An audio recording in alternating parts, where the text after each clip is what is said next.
Vous venez tout juste de participer à un petit déjeuner-conférence à Paris sur le thème de la gouvernance dans le cadre des activités du Club des dirigeants d'entreprise franco-québécois. Pouvez-vous nous rappeler l'originalité de l'expérience québécoise en la matière par rapport à ce qui est fait en France?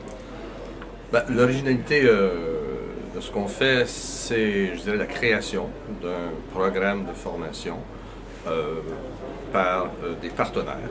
Donc, il y a 4 partenaires. Donc, l'université, c'est un des 4 partenaires.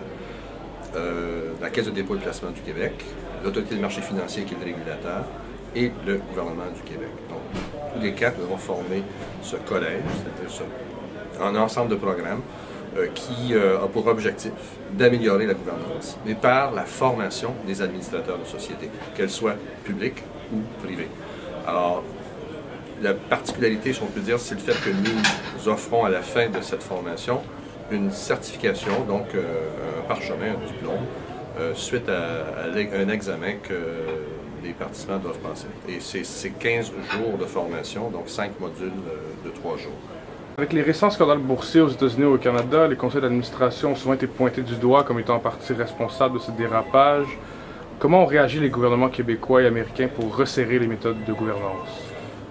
Évidemment, lorsqu'il y a dérapage, la population fait des pressions sur les gouvernements d'éviter ces dérapages à l'avenir. Et la façon qu'ils abordent le problème, c'est par des lois, par législation.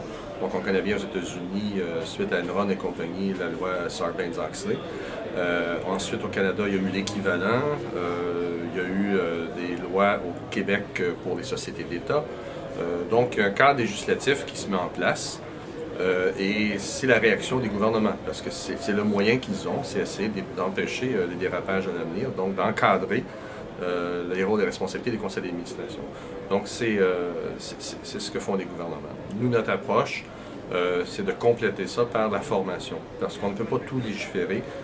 Il faut aussi que les gens, les administrateurs, comprennent bien leur rôle et soient bien formés à exercer ce rôle. Et c'est le rôle du collège. L'Université Laval est actuellement la seule à offrir une formation francophone en gouvernance menant à une certification universitaire. Pensez-vous que ce programme de formation peut inspirer d'autres pays francophones, en France par exemple, avec l'Institut français des administrateurs? Effectivement, il y a l'IFA, je peux y revenir tout à l'heure, mais aussi en ce moment on travaille avec le Maroc. La Caisse de dépôt du Maroc a un projet similaire, ça fait plus d'années qu'on échange avec eux. Donc l'IFA, on a un partenariat, une entente cadre. Nous allons collaborer pour aider l'IFA à mettre sur pied son programme similaire au nôtre, avec les 5 modules, dont le module de simulation à la fin. Donc oui, je crois qu'il faut que dans le milieu francophone, qu'on se donne les moyens de former nos administrateurs et d'améliorer à la fois la qualité de la gouvernance. Comme co-conférencier, nous avons tout à l'heure M. Corollaire de l'Institut français des administrateurs. Quels sont les projets futurs ou les ententes que vous avez avec cette organisation exactement? En premier, on va travailler ensemble pour les aider entre autres dans le module 5, qui est le module de simulation. Ça, c'est assez unique.